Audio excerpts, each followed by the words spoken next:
The blizzard roared across the Dakota plains, like banshees screaming through Hell's Gate, flinging ice so sharp it could gut a man at 50 paces. Mara Holt fought against the white fury, waist-deep in snow, every step a defiance of death. She was 28, Swedish-born, and a widow for 23 bitter days. Pressed tight against her chest was Elias Holt's worn leather satchel, clutched like it held the last breath he ever drew. Mara min Charlik. If they come for me, Elias had whispered that night, wind howling like it knew the truth. The rifle parts in the shop. They're worth more than the farm, but they'll kill you without thinking if they find you with them. His final gift wasn't gold or shelter. It was knowledge cloaked in a warning. Just hours later, Silas Crow's men engineered the accidental axle brake that crushed Elias under 2 tons of government freight. It wasn't chance. It was murder, silent, brutal, and precise. Through the snow's cruel veil, a cabin took shape in the distance, rising like a mirage born of desperation. Smoke twisted from a stone chimney in stubborn defiance of the storm. A bay horse stood behind crude fence rails, ears flicking at the scent of danger. Before Mara could collapse, the cabin door swung open. A man stepped out, tall as the pine ridges behind him, moving with the lean grace of someone shaped by hardship. His jet-black hair hung in twin braids threaded with blue trade beads that shimmered beneath the storm's teeth. But it was his face that stopped her breath, a web of pale scars spidered from his left eye, now glazed and blind. The damage didn't lessen him, it sharpened him. He carried himself with the razor focus of a man who'd learned to read the world without sight, who'd adapted, survived, and never once stopped calculating. In his gloved grip, he held a Apache war bonnet, eagle feathers, pristine even as the wind screamed around them. He wasn't wearing it for show, he clutched it like a shield against a godless sky. "Don't move," he said in English, his voice laced with the melodic undertone of Apache cadence. It was the kind of voice that made predators flinch. Mara's lips had gone blue-black, her voice barely a whisper as she raised the satchel with trembling hands. Inside were the broken-down pieces of Elias's last work, Springfield rifle parts, modified to a level only few understood. In the right hands they were priceless. In the wrong ones they were a death sentence. The man Cade watched her with the cool judgment of someone who'd buried emotion beneath survival. He tilted his head just slightly, bringing her into the range of his good eye, so subtle it felt like instinct. "What's your payment?" he asked, voice flat but knowing. He already saw what she had left to offer. "Whatever you need," Mara rasped. The silence between them wasn't awkward, it was calculation. She wasn't the first woman to trade everything for a roof and a shot at tomorrow. But there was something else in her eyes, not begging. Fire. Cade stepped forward, the move fluid, practiced. Blind in one eye, but he missed nothing. His fingers traced the satchel, reading the shape of danger through leather. These weren't scraps, this was a secret that reached deep into the bowels of territorial corruption. It was evidence that could hang men or buy new kings. He should have turned her back into the storm, but he didn't. Something in her grief turned steel, made him choose mercy over caution. Without a word, he opened the door and pulled her inside. Warmth hit her like a fist. Smoke, rabbit stew, leather, and firewood.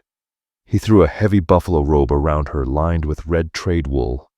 Not soft, not tender, but the first real kindness she'd known since Elias was lowered into frozen ground. "You brought death with you," he said plainly. Mara nodded, snowmelt running down her hair. "I know," she whispered. "Army death. Crow's death." The name tasted like venom. "He killed my husband over a debt. Took everything except what's in that bag." Cade didn't flinch, but his good eye narrowed. That name meant trouble, real trouble. He ladled stew into a dented tin bowl and handed it over. "Eat." "Dead women don't make good partners." "Partners." The word hung heavy like smoke off a fire that wouldn't go out. The word lingered between them, like smoke rising from a dying campfire. As Mara Holt lifted the spoon with fingers still stiff from cold, she felt the shift sharp and clear. She wasn't just a widow running from ruin anymore. She'd stepped into a deadly game where survival was the only prize. By the time dawn stretched its pale gray hand across the frost-bitten prairie, the storm had spent its rage. Mara stirred awake to the faint sounds of Cade moving through his morning rhythm, banking the stove, inspecting the shutters, brewing chicory coffee in a battered tin pot like it was sacred ritual. With daylight flooding through the cracks, she could finally study him fully. He looked about 32, all sinew and quiet strength, the kind of man shaped by precision, not brute force. Scars ran from his temple to his cheek, burns that had settled white against his skin, ghosting around an eye left clouded and blind. But there was a fierce order in how he moved, like he'd mastered his own limitations. He never let that bad eye do the watching. His entire head shifted as he tracked like a hawk adjusting for wind. His hands told stories of their own fingers, reading texture and weight where sight might fail. Coffee he offered without glancing her way. "Please," she rasped. He handed her a tin cup, steam curling into the cold air. Then he sat across from her, the morning light revealing the care in his space. The sharpness of his Winchester, cradled in a wooden bracket, the exactness of his tools, laid out like instruments of survival. "We need to set terms," he said plainly. "What kind of terms?" she asked. "Your husband taught you well. I see it in how your fingers move, how you scan the metal. You know the trade." His good eye fixed on her like a rifle sight. "I need someone who can repair and modify weapons. Out here there are folks, settlers, Apache miners, who pay good coin for reliable craftsmanship." "What kind of folks?" she asked, voice guarded. "Apache, who never bent to reservation life. Miners who gave up trusting army patrols. Settlers caught between law and reality." He replied, choosing his words with care. "People like you stranded between justice and survival." Mara understood instantly. This wasn't about heroes or causes. It was about giving help where the law had walked away. In return, food, shelter, safety from men who might take you for something you're not. His tone stayed even. "And to anyone who asks, you're my wife. Makes your presence here easier to explain." The idea settled over them like a contract drawn in dust and smoke. Not marriage for love, but for disguise. A partnership carved from necessity. On the frontier, a woman alone was either prey or property. What he offered wasn't romance, it was protection by name. "What rules come with that?" she asked. "You don't go to town alone. I don't pry into what sent you running. You don't ask about my dealings upriver. Sleeping separate quarters, no expectations. Just the work, just the safety." Mara studied the worn lines of his face. There was no hunger in his expression, just the cold arithmetic of survival. She nodded slowly. "Fine, but I need to examine those rifle parts first." Cade rose without a word and brought over the satchel. She spread the components across the table with hands that didn't hesitate. They were exceptional Springfield, model 1873. Some pieces expertly enhanced, others custom-made with markings that whispered of something far larger than simple theft. "These aren't just scavenged parts," she muttered, fingers brushing over a trigger reshaped with startling precision. "Someone's been refining these, elevating them beyond standard military grade." "Elias's work?" Cade asked. "Some," she said, holding up a firing pin etched with her husband's signature file marks. "But not all. There's another hand in this. Maybe two. This is just one limb of something bigger." A flicker sparked in Cade's good eye. "Can you finish what they started?" Mara picked up a partially rebored barrel, rolling it in her palm like it weighed the world. "With the right tools and time, I can complete 6 rifles for the market. Maybe more if I can pair the trigger sets correctly."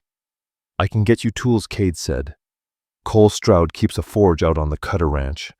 rents it to craftsmen he trusts. As they laid out plans, Mara noticed how naturally he worked around his blind side.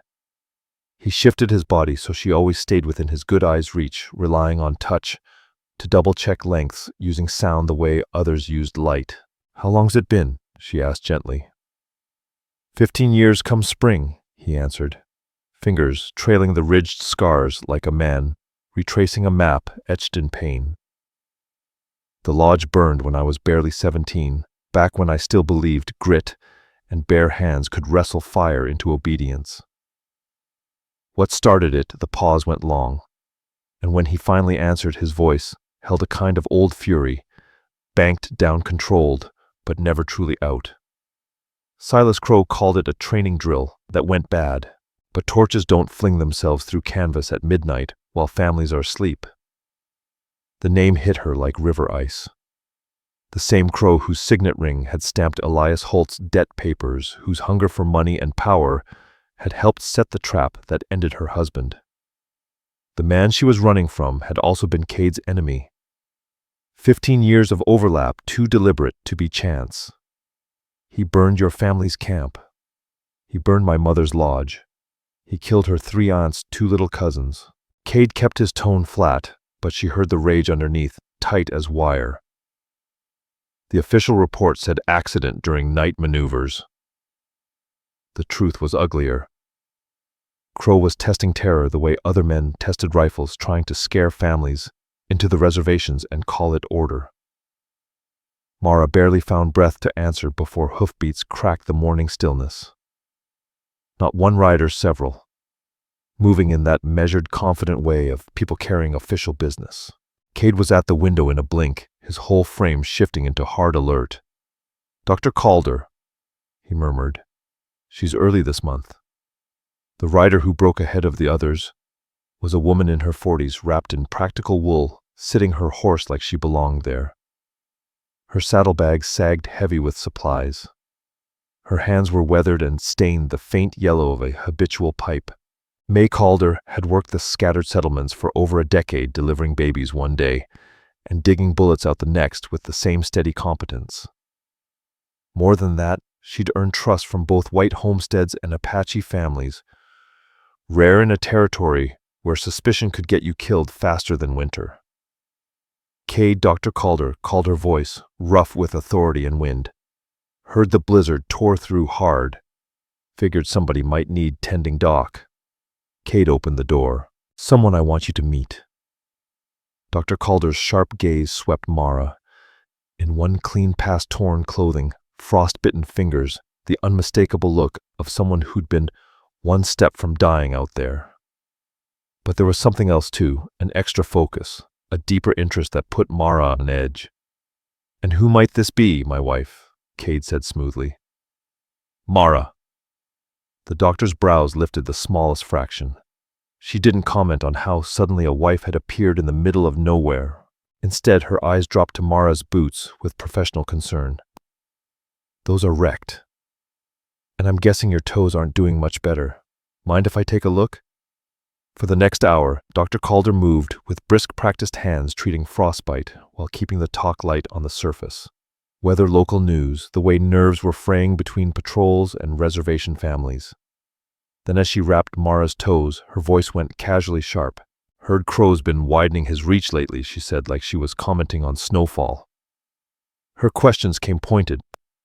"Missing supplies, unfamiliar tracks, strangers drifting through. Word is, he's got authorization now, wider search powers." The warning wasn't subtle.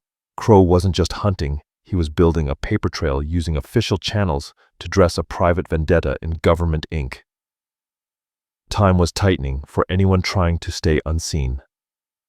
"I lost someone once, Doctor."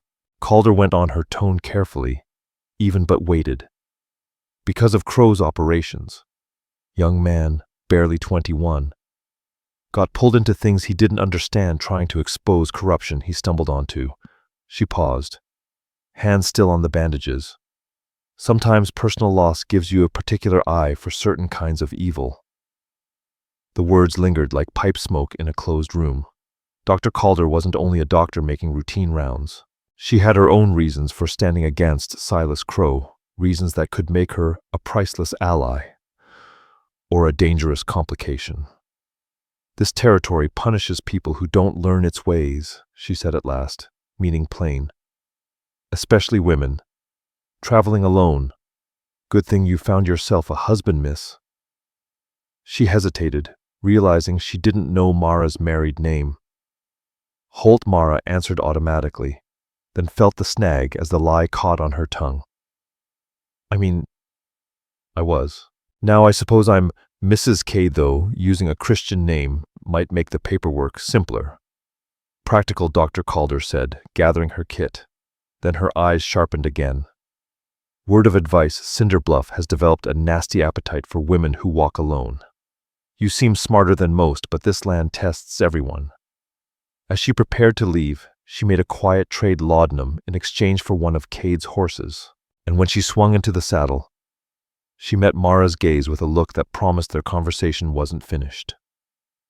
If you ever need to talk medical history, Dr. Calder said, I keep regular hours. After she rode out, Mara and Cade began building something that could pass for a routine. He showed her the forge tucked in the lean-to, plain, but solid, stocked with the essential tools for metalwork. She proved her own worth by adjusting the rear sight on his Winchester hands steady, despite the sting in her fingers. Her fingers had to skim his cheek as she made the last tiny adjustments. It was quick, purely practical, yet it snapped with a quiet kind of electricity that startled them both. Cade went rigid at the touch, then made himself hold steady while she finished. There, Mara said, stepping back. That offset should help the parallax, especially with your damaged eye. Cade shouldered the rifle and tested the sight, then tested it again, plainly impressed by the change. You do exceptional work. Elias Holt was a patient teacher. Mara answered, wiping her hands, suddenly aware of how almost homelike the moment looked from the outside. Cade studied her. What about you? Who taught you to move so quietly? My grandfather, she said, and necessity. Survival's a strict instructor. His fingers drifted to the scarred tissue around his ruined eye. After the fire, I had to learn new ways to see the world, new ways to live in it. By afternoon, visitors started arriving, each one adding another strand to the complicated web that kept people alive along the river breaks. Owen Price showed up first, a thin-shouldered man who served as both schoolteacher and justice of the peace. He brought a small stack of books for Apache children and traded newspapers for pemmican. And with the trade came news that tightened the air in the cabin. Had an interesting visitor last week, Owen said, keeping his voice casual while his eyes stayed sharp. Gentleman from back east, asking after land ownership records. Seemed especially curious about properties that changed hands after unfortunate circumstances. Someone was sniffing around the pattern, those convenient deaths and clean property transfers that marked Silas Crow's trail. Whether that meant a chance to strike back or another danger closing in wasn't clear yet. Next came the Miller family, their wagon creaking under sacks of vegetables. Grant Miller climbed down first, then Ruth Miller with 5 children under 12 clustering close, Luke, Clara, Ben, Eva, and Noah. Their faces had that hollow-cheeked look of folks who understood hunger as a season, not an exception.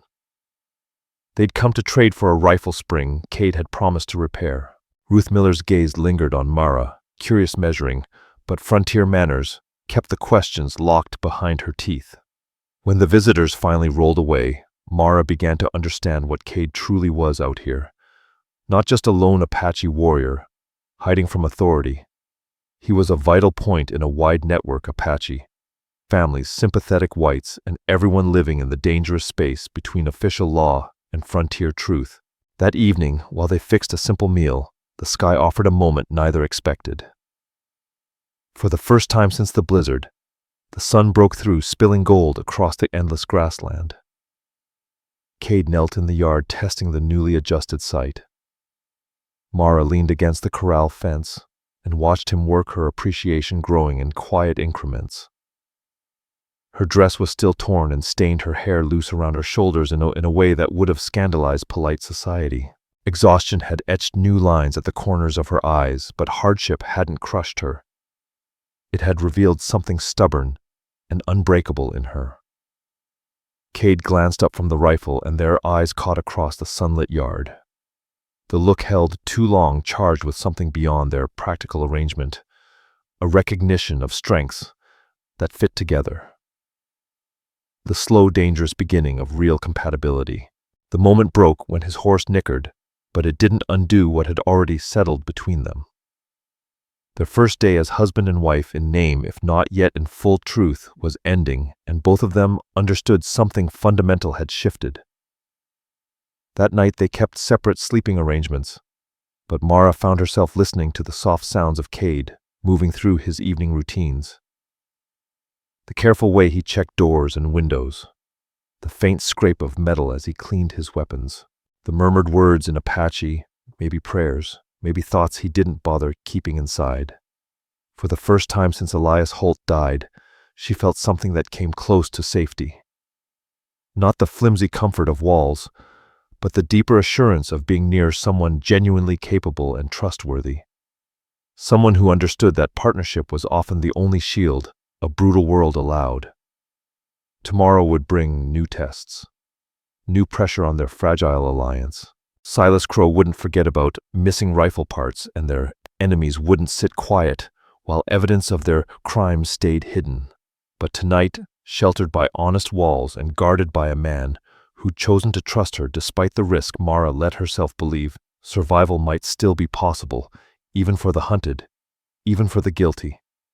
The morning of their 6th day together dawned crisp and clear, the air so crystalline it made distant things look close enough to touch. Mara was at the forge carefully tuning a trigger mechanism with Elias's precision tools when the sound of a single horse approaching made both of them still. The rider who appeared looked like blood to Cade, same bones, same quiet authority, yet there were no scars on him. He was maybe 25, dressed in a strange blend of traditional Apache clothing and military-issued gear that marked him as someone walking between two hard worlds.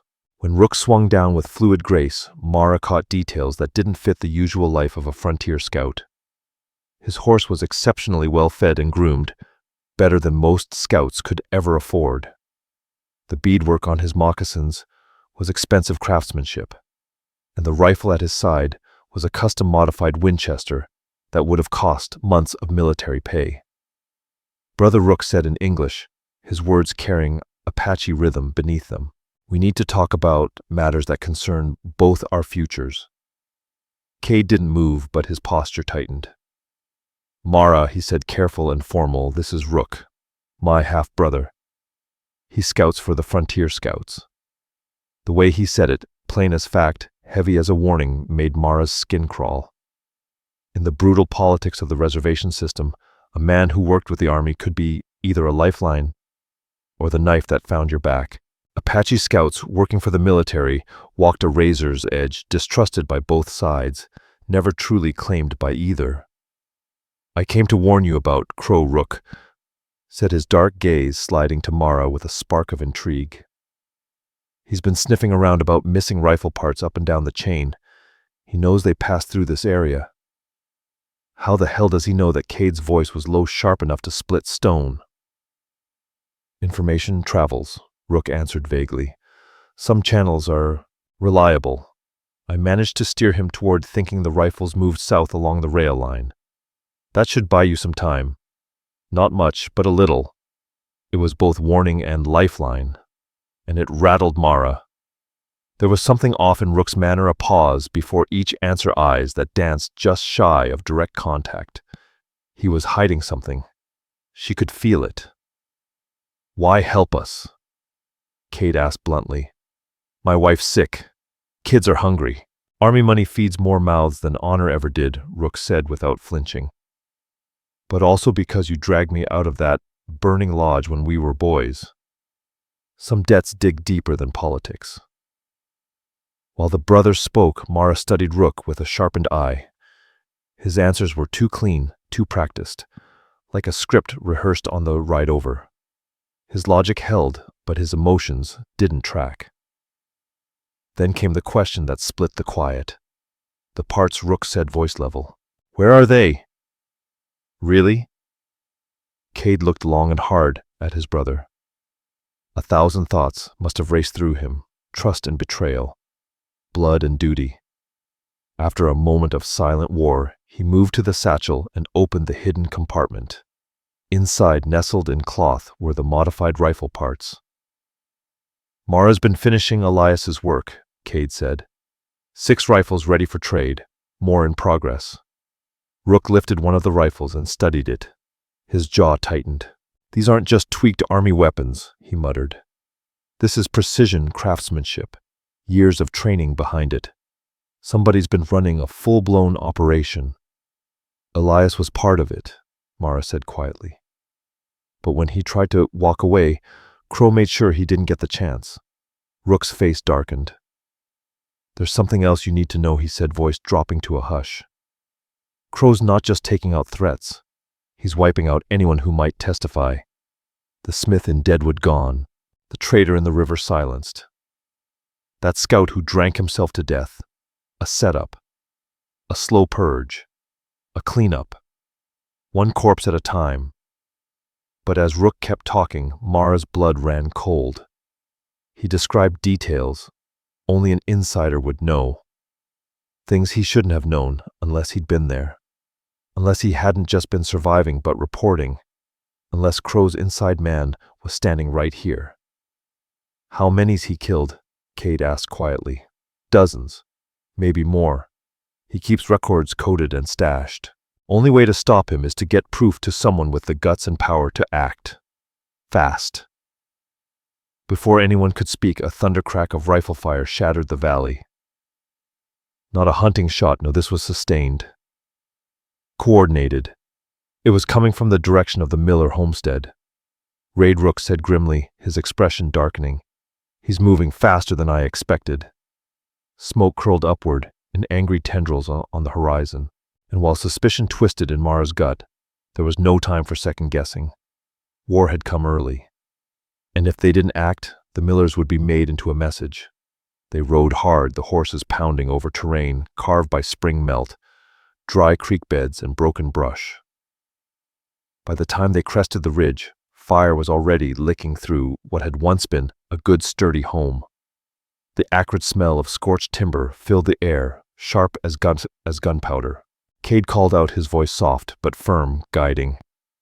From beneath the ground the root cellar hatch creaked open. Ruth Miller emerged, pale and shaking, clutching little Eva. Behind her, the rest of the family followed wide-eyed and shell-shocked.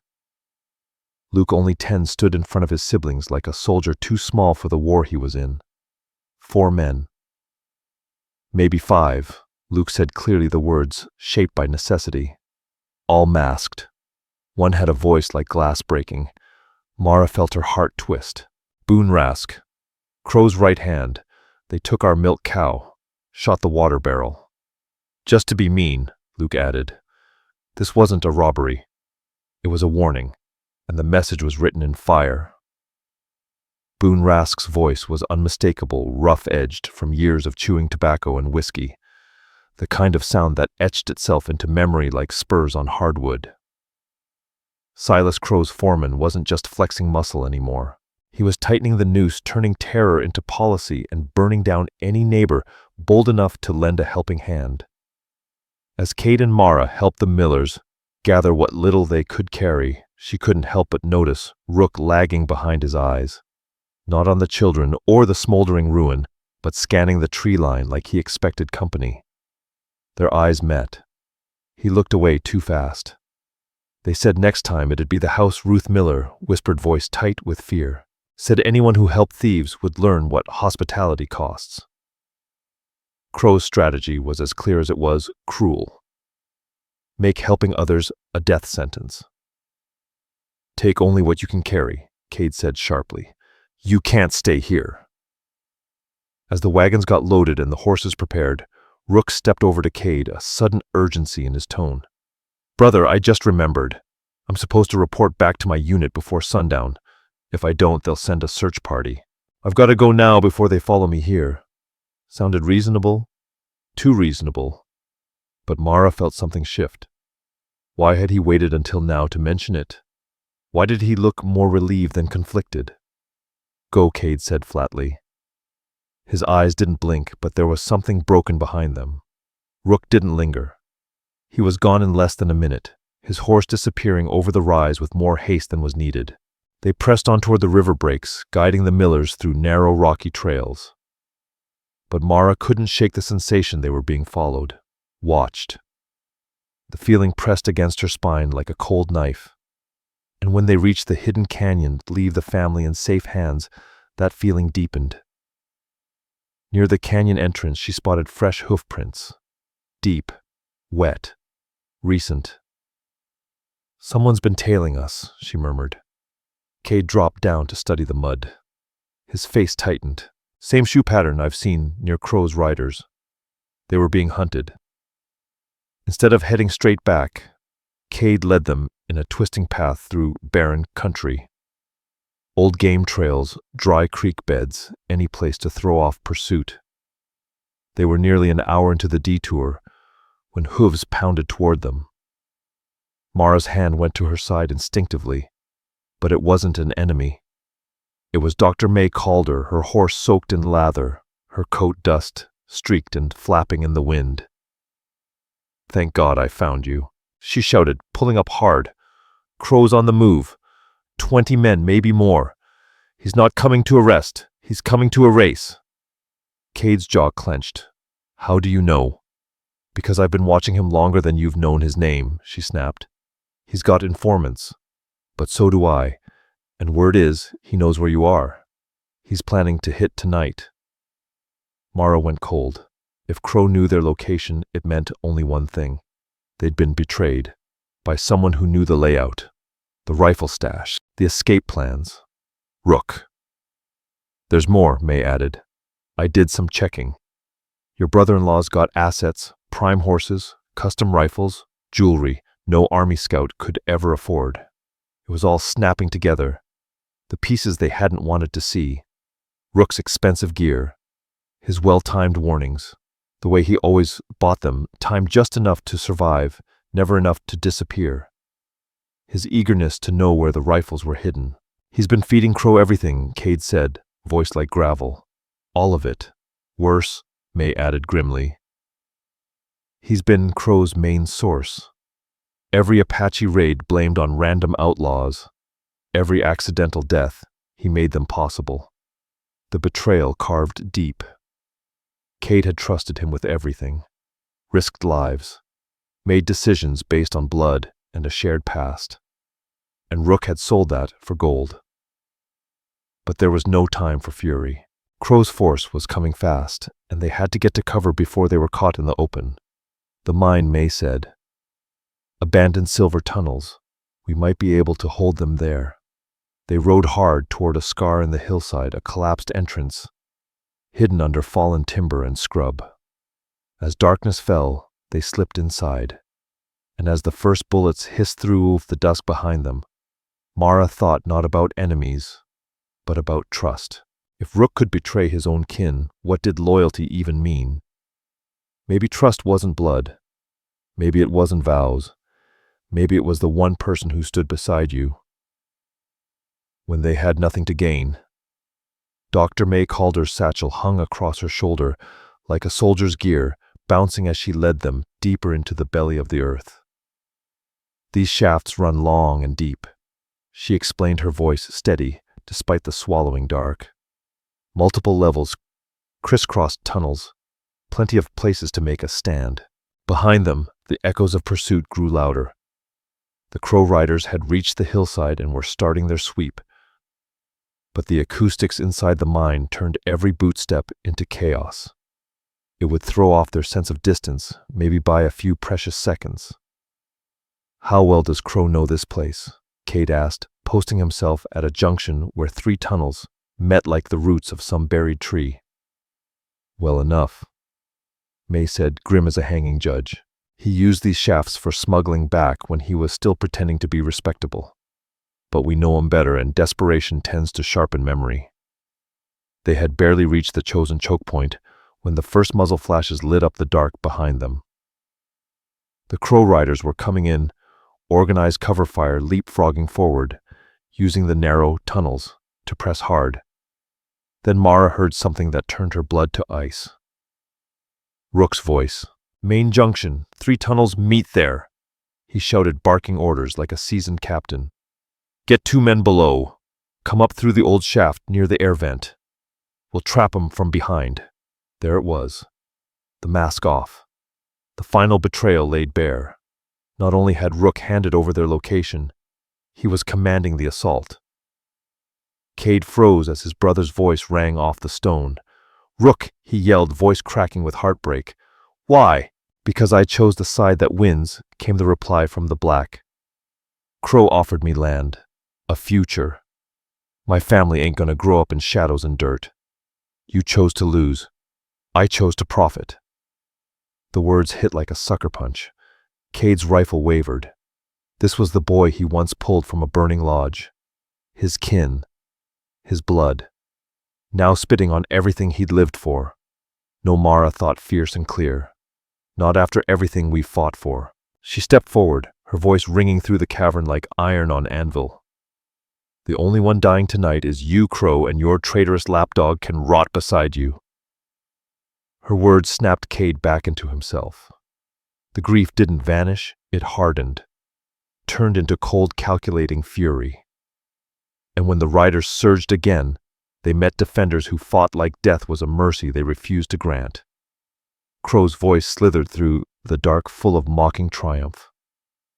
"Touching little family moment, but playtime's done. Surrender now and I'll keep your deaths clean." But instead of giving up, May Calder's rifle cracked. She wasn't just a healer, she knew anatomy. And her shots landed like grim punctuation marks, precise and final. But it was Mara who changed the tide. She'd been watching the mine, reading it like a clock. One beam caught her eye, a support timber bowed with strain, barely holding. There she whispered, eyes narrowing. She aimed and fired. The bullet struck true. With a creak like an old man's last breath, the timber gave way. Rock tumbled. The mine groaned. Then everything roared. Dust choked the air. Screams echoed. Half the riders vanished beneath falling stone. The rest scattered, scrambling through unfamiliar shafts. "Lower tunnels," Mara shouted. "There's a river underground. It might lead out." They pushed deeper. The sound of crumbling rock and wounded men growing faint behind them. Crow's voice followed, shrill with rage. "I'll bury you all." But Rook's voice was gone. Vanished in the chaos like smoke fleeing a fire. Coward, Mara thought. When the plan fell apart, he bolted. The river roared ahead, swift, black, and freezing. Carved by centuries, it ran through the bones of the mountain. "Where does it lead?" Mara asked, stepping into the icy water. "Bitter Creek." 2 miles downstream, May answered. "If we don't freeze first." The current was faster than it looked. The cold stole breath and the dark felt endless. And still they moved forward. Because going back meant death. And forward, however wild, however uncertain, meant maybe, just maybe, survival. By the time the first gray light of dawn broke across the hills, they stumbled out of the cave, soaked, frozen, but alive. Above them, scattered across the ridge like vultures, Silas Crow's men swept the hillside searching, and there he stood, Crow himself, outlined by the rising sun, his fury plain even from a distance. His prey had slipped the trap. What now? Cade asked, his eyes never leaving the mine behind them, the place where his brother's betrayal had come into the open like a wound torn raw. "Now," Dr. May Calder said, jaw tight, "we finish this the right way." "Crow's records are still stashed at his headquarters," she added. "If we get them into the hands of someone honest, we can take down his whole damn operation. For good." "Even if it kills us," Mara said flatly. "Especially if it does. Justice for Elias. For your mother. For all the people Crow's buried. That's worth everything." They didn't speak of Rook again, not aloud. but the silence between them carried weight heavier than grief. Some betrayals didn't just cut, they severed. Some wounds never knit back together. This wasn't just a battle anymore. It was war, and only one side would walk away. Crow, humiliated by the mine collapse, had turned tactical failure into scorched earth obsession. His men spread out across the region like wildfire, blocking roads, watching ferry crossings, shaking down travelers, setting checkpoints in every town. "He's lost his damn mind," May muttered as they hid in a grove of cottonwoods, crouched low as a patrol passed so close they could hear Saddle Leather creak. This isn't a military campaign anymore. It's a vendetta. The hunters had become prey. For 3 days, they moved like ghosts, drinking from muddy puddles, sleeping in dry creek beds, flinching at every snapping twig. Crow's net was tightening. On the second day, they almost walked into an ambush at Willow Creek. Only Cade's sharp ears caught the click of a cocked hammer in time. Down he hissed. They hit the dirt just as gunfire exploded above them. Bullets sang overhead. Return fire came fast from multiple spots. Crow had learned from the mine he wasn't sending small teams anymore. "Move," Mara shouted, dragging May behind a boulder. They crawled through grass, slick with dew lead, chewing up the ground around them. May grunted as a round tore past her shoulder, ripping cloth and skin, but she pressed forward. Behind them, the thunder of hooves closed in. The pursuit had become a full-blown manhunt. The land offered no mercy. They weaved through canyons and scrub, hoping each bend wouldn't be their last. Dust plumed behind them, at least a dozen riders now riding hard for blood and bounty. There, Cade pointed toward a sharp bend in the wash where jagged boulders might offer cover. But before he could move, a bullet sparked off the stone near his face, spraying him with granite shrapnel. Blood dotted his cheek, but he didn't flinch. He returned fire-steady hands, calm fury. Mara pressed herself against hot rock revolver burning in her palm. She squeezed off rounds at moving shadows, figures that disappeared like ghosts with guns. Powder smoke, sweat, and fear hung thick in the air. Dropped when May called out from behind a fallen log as a rider slammed into the dirt. But more kept coming. Crow had put out word. Gold for their heads. Justice be damned. They only escaped when a thunderstorm came roaring across the plains, sheets of rain blinding both sides, turning dust to soup, sound to chaos. The three of them vanished into the scars of the land, soaked but unseen. But the damage was done. May's shoulder was worse than she admitted. Cade was limping a graze along the bone, slowing his steps. Mara was running on fire and fumes. "We can't keep this up," she thought grimly. "Crow knows it. He's not rushing, he's grinding us down." On the third night, they holed up in a crumbling homestead, half-collapsed roof leaking, but it stood. That was enough. "Tomorrow," May said, simply binding her own wound. "It ends." The target was clear, Crow's headquarters. The old trading post near Cinder Bluff. The place where all the evidence lived, if it wasn't already torched. "It's a trap," Cade muttered. "You know he'll be waiting." "Good," Mara said, reloading with calm hands. "I'm tired of running." They weren't fools. They knew the odds. But there was no turning back. The trading post crouched on the edge of the bluff like a hungry coyote. Weathered boards, broken shutters. An old chimney that puffed just enough smoke to betray its lies. Abandoned in appearance, but not empty. Crow's lair, May confirmed, watching from behind the cottonwoods near the riverbank. He's used it for years. Black market storage. Quiet deals with dirty officials. All of it runs through here. Fresh horse tracks circled the building. The place was guarded, watched, baited. But it also held the truth. And tonight they would walk straight into the lion's den and burn it down from the inside. "How many men?" Cade asked, his voice quiet, but focused eyes scanning the layout of the post like a seasoned tracker reading wind patterns. There was no panic in him. only the cold calm of a man counting seconds. Usually 6 to 8, Dr. May Calder answered her tone grim. But after what happened at the mine, he's pulled in reinforcements. Could be double that now, every last one of them loyal to Crow, not to the law. The odds were stacked hard against them. But inside that weather-beaten post was the prize worth dying for. Crow's personal ledger's proof of his dealings, and the key to burning his empire down to dust. There's something else, May added, hesitating for the first time in hours. I've been watching this place. Rook's been here. Regularly. Mara's stomach turned.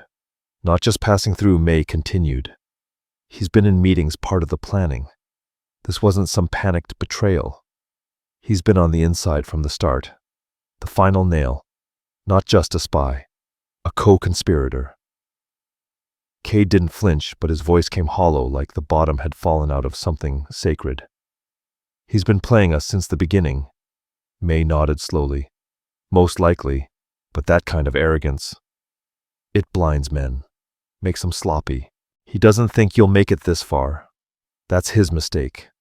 They knew what they were planning was close to suicide. But doing nothing meant watching Crow bleed the territory dry, neighbor by neighbor, soul by soul. If they failed, if they died tonight, at least the truth would die with them, not buried beneath it. As the sun sank behind the buttes and the sky turned gold to gunmetal, Mara and Cade found a quiet moment beside the river's edge.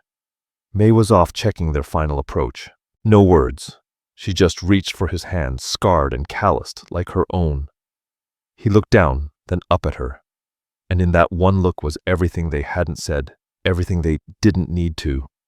Trust built on survival. Love carved from fire. A bond stronger than blood or promise. She squeezed once. He nodded. Whatever came next, they'd face it together. No vows, no fears, just a silent pact made beneath a dying sky. Ready, her eyes said. Always his answered. At sunset they struck. May fired the first shot, drawing the attention of the front guards with a crack that echoed across the bluff. Meanwhile, Mara and Cade slipped around the rear, moving like ghosts. The back door was heavy iron straps, bolted across weathered wood, but Mara spotted something: the hinges. Rusted through. Old. Weak.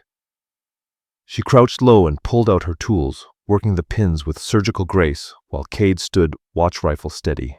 The pins gave way with barely a sound, and together they lifted the door free. Inside the trading post was a maze of crates and shadows. They moved quiet as death through the narrow halls until they found the one room lit from within. Voices. Through the cracked door they saw it. Crow bent over his desk, fury in his movements, and Rook standing beside him like a mutt waiting for scraps. Should have buried him in that mine, Crow snarled. Every hour they breathe is another hour they get bolder. They'll slip up, Rook replied. They can't keep running.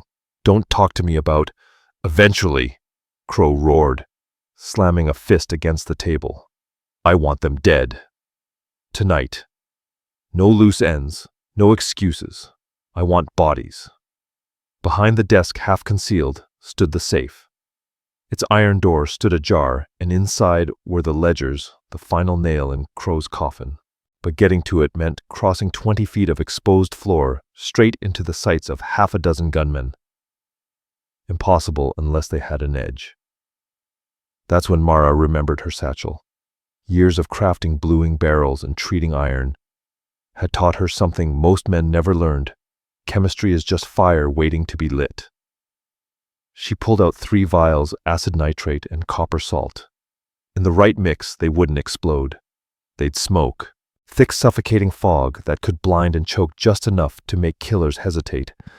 Just enough to even the odds. Mara worked fast, hands steady despite the tremble running through her chest. She mixed the chemicals in an empty cartridge shell, the blend starting to hiss and bubble as smoke stung her eyes. Now she whispered to Cade. She tossed in a smoldering rag soaked in oil, pepper, and ash. Frontier fieldwork turned battlefield improvisation. Then without hesitation, they kicked the door wide. White smoke erupted like a stampede through the narrow room, thick and blinding. Gunmen shouted, coughing as they fired wild into the haze. Chaos descended like a thunderclap. But Mara had studied the room. She knew every inch. Through choking vapor, she pushed forward, feeling her way toward the safe. Then a figure loomed. Rook, face contorted with rage, desperation burning in his eyes, knife gleaming in his hand. He lunged, but Cade was already moving, his instincts sharper than sight. Years of surviving half-blind had honed his senses into something deadly. He collided with his brother mid-air, both crashing to the floor in a tangle of limbs and violence. "You don't have to do this," Rook gasped as they struggled. "Crow's done," Cade growled. "And so are you." The blade changed hands once, twice, then drove home. Rook stiffened, breath caught in his throat. His eyes widened in shock, then dimmed, the life draining away. Cade held him, trembling. "I'm sorry," he whispered. Whether to Rook or their mother's memory, no one would ever know. Across the room, Mara reached the safe. Her hands moved fast, pulling out ledgers, sealed letters, stacks of cash-stained records, everything they'd risked their lives to find. Gunfire cracked all around. Splinters flew, and Crow's voice cut through it like a knife. "You think you're clever," he shouted, pacing toward her, firing by the flash of his men's muzzle flares. "You just wrote your own epitaph." Mara didn't answer with words. She lifted her revolver and fired twice. Not at Crow, but at the oil lamp lighting the room. Glass shattered. Flames flared. Then darkness. Pitch black. No light. No target. Just noise and breath and smoke and fear. But Cade didn't need sight. In the dark, he was lethal. He moved like a wolf among sheep, striking with precision, every footstep guided by instinct. The Crow Riders, men who relied on their eyes, stood no chance. By the time Dr. May Calder kicked in the front door, rifle raised, it was over. Smoke hung low, the room wrecked and torn. Silas Crow lay dead, chest torn open, eyes wide in disbelief. His surviving men had fled rather than face ghosts in the dark, and scattered around his bloodied boots were the papers, the proof, the weight of his empire exposed. Crow gasped one final breath, lips flecked with blood. "You think this changes anything?" he rasped. "You kill me, 2 more rise in my place." My reach, Mara stepped past him, eyes cold. "They'll know," she said, gathering the evidence. "They'll all know corruption comes with a cost." Crow died in silence. And just like that, the nightmare ended. But it wasn't clean. Victory never is. Cade had buried his brother. Mara had buried the last illusions she had about trust. And all of them had paid the kind of price you carry for life. The evidence shattered Crow's network. The trials at the Bismarck courthouse sent shockwaves across Dakota and beyond. Names once protected by law crumbled under testimony and ink. 12 men hanged for murder and conspiracy. Dozens more sentenced to prison. Even Governor Hale, once untouchable, resigned in disgrace when his ties to Crow were revealed. The territory would never be the same. Mara and Cade, cleared of any wrongdoing, stood not as fugitives, but as heroes. The reformed government handed them reward money and recognition. But they didn't care much for titles. They bought land near the ruins of their old cabin. This time they built more than a home. They built a future. May Calder opened a clinic right on their property, medicine carved from grit and hope. The Millers thrived, finally free to work the land they owned fair and square. The families, once scattered by fear, began returning, drawn by something rare in the West: real justice, hard-earned peace, and a place where, for once, the good folks didn't lose. Owen Price was honored after his death the way true heroes deserve to be, his name carved into the wood above a new schoolhouse built from timber and hope.